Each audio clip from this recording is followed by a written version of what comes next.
सबसे पहले तो ये बताना चाहूँगा आयुर्वेद क्या है। Ayurveda oldest documented health care system है ओके। और ओल्डेस्ट होने के बावजूद स्टिल प्रैक्टिस्ड है। इसका जो लास्ट बुक्स हम कहते हैं 6000 ईयर्स में इसकी बुक्स हमें रिटर्न मिलती हैं, यानी कि उससे 10,000 साल पहले भी ये चलता होगा और उसके बाद से ये डॉक्यूमेंटेड है, चलता आ रहा है आज तक। सो इन जितने भी ये सिस्टम नए आए हैं, कोई 1400 साल पुराना है, कोई 200 साल पुराना है, लेकिन सबसे पुराना सिस्टम आयुर्वेद सिस्टम है। अब इसकी एडवांटेज, इसकी जो एडवांसमेंट्स क्या थी उसके बारे में थोड़ा सा बताना चाहूँगा।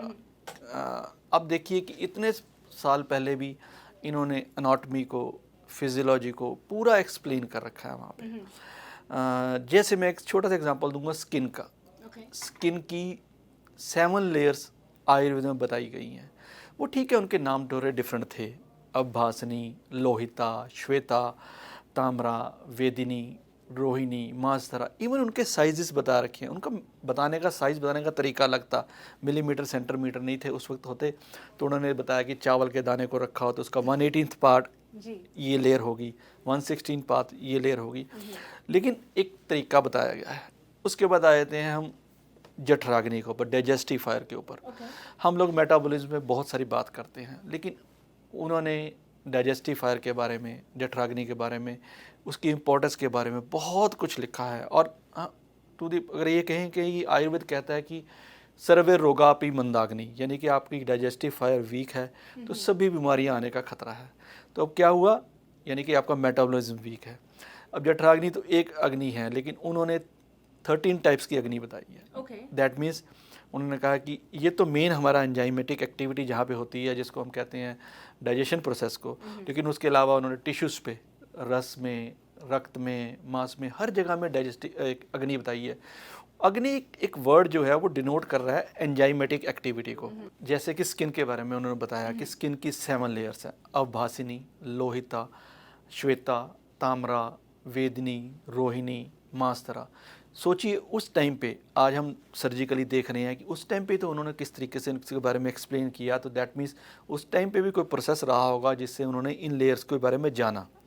उसके बाद उन्होंने उन लेयर्स के ऊपर डिफरेंट डिजीज़ के बारे में अलग अलग लिखा भी, एक्ने कहाँ हो सकता है, ट्यूमर किस लेयर में हो सकता है, सिस्ट कहाँ हो सकती है, तो उनके बारे में सारा लिखा हुआ है। और ये सारा वेदास में लिखा हुआ है, सारा ये आयुर्वेद में लिखा हुआ है, हमारी बुक्स में लिखा हुआ है। उसके बाद आती है डाइजेस्टिव फायर, यानी कि मेटाबॉलिक एक्टिविटी। आयुर्वेद ने हमेशा मेटाबॉलिक एक्टिविटी को, डाइजेस्टिव फायर को या जठराग्नि को बहुत इंपॉर्टेंस दी है। उसमें लिखा कहा गया सर्वे रोगापि मंदाग्नि, यानी कि जितनी भी प्रॉब्लम्स हैं, जितनी भी बीमारियां होती हैं, उनका कारण वीक डाइजेस्टिव फायर है। लेकिन उन्होंने खाली डाइजेस्टिव फायर के मेटाबॉलिज्म तक नहीं रुके हैं।